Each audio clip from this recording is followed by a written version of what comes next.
Hi guys, this is Aryan Devedi, one of the admins of Lighting Dream. In this Lighting Dream Explained part, we are going to discuss two very important issues. One is the Comprehensive Economic Partnership Agreement that was signed by India and UAE, and remarkable progress has been made in this aspect. And the second, we will be discussing the Blue Flag Beaches certification.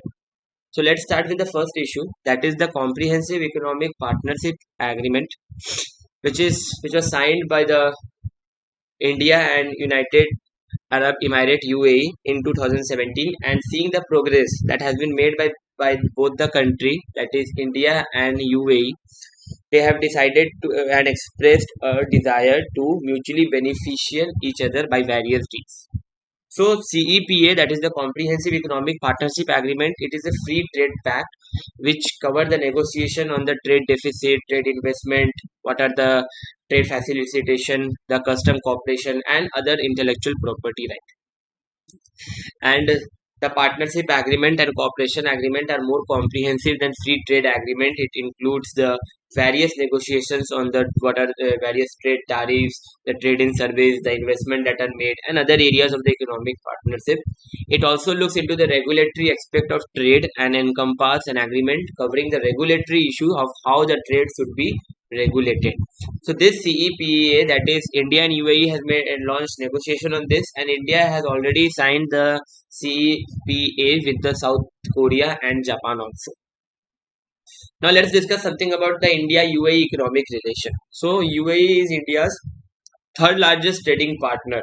When a bilateral trade in 2019-20 was valued at USD 59 billion, then UAE is also India's second largest export destination after the US, with exports which was approximately to 29 billion USD in 2019 and 2020.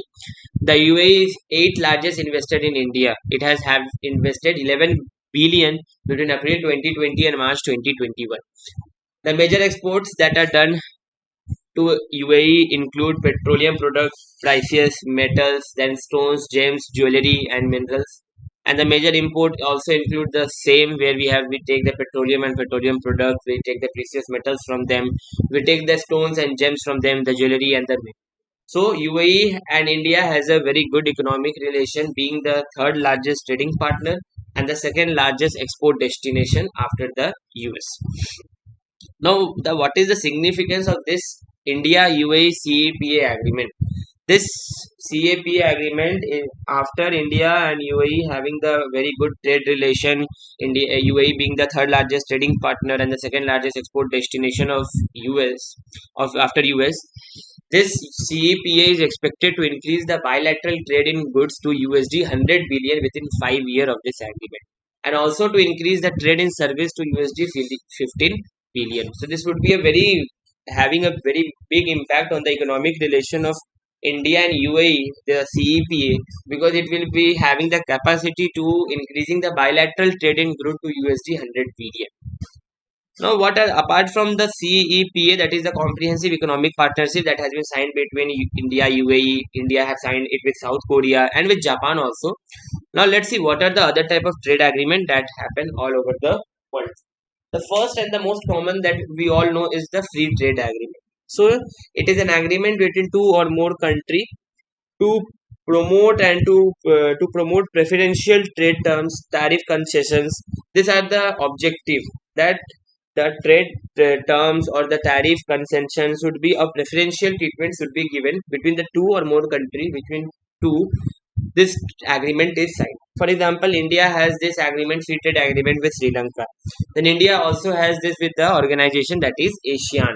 So in this, whenever any economic relation and economic business occur, they made a preferential trade terms. They made the tariff concessions are there with these countries. The second is a preferential trade agreement. As the name suggests, here two or more countries give preferential right of entry of certain product between the two countries. So what happened? For example, India has this with Afghanistan. Okay, so what happened? It might occur that for certain good, even the tariff may be zero, or they will take very less tariff, or it will be sometimes it will be considered even as the zero. So for certain product, the tariffs and the preferential treatment are given for certain product. The next we have the Comprehensive Economic Cooperation Agreement, and then we have the Bilateral Investment Treaty. The Bilateral Investment Treaty is where the two or more countries sit together and decide the condition for how the private firms and the people and the citizen of its country will make investment. So that is a bilateral investment treaty between two or more countries. They sit together and decide this. And the next is the Trade and Investment Framework Agreement. It is a pact between two or more countries which establishes a framework for the expansion of trade. How the trade can be expand, what should be the how the investment should be done, should be the criteria for the trading. This all thing are discussed in this Trade and Investment Framework Agreement. So these are the other type of trade agreement apart from CEPA, that is the Comprehensive Economic Partnership. This was in news recently because India and United Arab Emirates has launched negotiation after signing it in 2017. Now we come to the next issue that is also was in news, that is the blue flag certification. So recently the blue flag certification is given by an organization. The name of that organization is Foundation for Environment Education, which is located in Denmark. So recently, why news? Because they have given the blue flag certification to Kovalam of Tamil Nadu and Edam of Puducherry. As a result of which, the total number of beaches in India under the blue flag certification has gone to 10. So these are the two, that is the Kovalam and Eden are the newly awarded blue flag certification by the Foundation for Environment Education, that is located in Denmark. So this is an internationally recognized eco label, the blue flag certificate. It is an internationally recognized eco label which is accorded on the basis of 33 criteria, which 33 criteria are divided into four major heads, which include the environmental, education and information. So what education a particular country is granting on environment?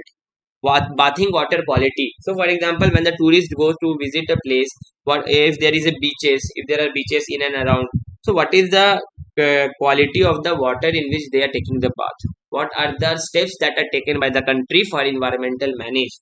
And what are the conservation and safety services in the beaches? What education is given about the safety services? What actions and steps has been taken and are being taken by a government? These are the four major heads under which the 33 criteria comes. Now, this blue flag beaches is the beaches that come under the blue flag certification. They are considered to be the cleanest beaches of the world. Okay, this is for the tourism model that the tourism that those come near the beaches, they should be provided with the clean beaches, hygienic bathing water facilities, safe environment, sustainable development of the area. Now, for this blue flag certification, it is composed of eminent member of international jury from United Nations Environment Program, United Nations Tourism Organization, Denmark-based NGO Foundation for Environmental Education, and International Union for Conservation of Nature. These are the four international organizations which act as a jury for the blue flag certification. Now, on the same line of the blue flag certification for the development of the beaches, India has launched its own program, that is the BEAMS, which is known as Beach Environment and Aesthetics Management Service. So this was launched by the Society of Integrated Coastal Management and Union Ministry of Environment, Forest and Climate Change, which is the BEAMS, for the development of the beaches, for the security service of the beaches, for the clean water, for educating the people about environment and taking various steps that are necessary for the beaches. So this beach environment aesthetic management service, it comes under the Integrated Coastal Zone Management Project, which was launched by the Society of Integrated Coastal Management and the Union Ministry of Environment, Forest and Climate Change. Now, recently the two has been granted. Apart from that, we have 8 other beaches of India, which are the Sivrajpur in Gujarat, Gogla in Daman and Diu, Kasarkod in Karnataka, Padubidri in Karnataka, Kapdat in Kerala, Rusikonda in Andhra Pradesh, the Golden Beach of Odisha, and the Radhanagar Beach in the Andaman and Nicobar. These are the various, as you can see in the map, these are the other 8 beaches which has been given by blue flag certification by the organization already. And recently 2 more of the Tamil Nadu and Puducherry has been added to this list. So India total have a 10 beaches under the blue flag certification. Now, what is the objective of the BEAMS project that India has developed, which was launched by the Society for Integrated Coastal Management and Union Ministry of Environment and Forest? The objective of the BEAM progress is similar to abate the pollution in the coastal water, promote sustainable development of beach facility, strive and maintain high standard of cleanliness, then their safety for the beach goers in accordance with the coastal environment to protect and conserve the coastal ecosystem and the natural system. So the beams, the Ministry of Forest and other organizations are working for this all purpose to get more beaches to come under the blue flag certification by protecting the conserving the coastal ecosystem to maintaining high standard of cleanliness among the beaches. So, because of the beams program that was launched by the Ministry of Forest and Climate Change, it has helped India in saving 1100 milliliter per year of municipal water by recycling. Then they have educated around 1,25,000 beach goers about the what should be a responsible behavior at the beaches. Then they have provided alternative livelihood opportunity to 500 fishermen family through pollution abatement safety service, and they have also increased footfall for recreation activity at the beaches by 80%, which has led to the development of our economy. So if the beaches will be clean, if there is safety concerns has been taken into consideration, various steps are taken into consideration, then definitely tourists will prefer to visit those beaches which have the blue flag certification. Every time the government has to work in this direction. So that's why the government launched its own program, that is beams by the Society of Integrated Coastal Management. Now let's know about the Foundation for Environment Education, that is the FEE. It is headquartered in Copenhagen, Denmark, which was founded in 1981 as the Foundation for Environment Education in Europe, but later it was changed to Foundation for Environment Education, and it has presently 77 member countries. So the 77 member country are given the blue flag certification according to the progress that they make, according to the actions that they are taking for the objective of this program. And the other program of FEE include like Green Key, Eco Schools, Young Reporters for the Environment, Learning about Forest, and Global Forest Fund. So these are the various other programs which are included in the Foundation for Environment Education. This is a very important issue, blue flag certification, which is given by this Foundation for Environment Education, and recently it was in news because of the certificate given to Tamil Nadu and EDM, as a result of which the total number of certificates coming under India is a total of 10. That's all for this topic. Thank you.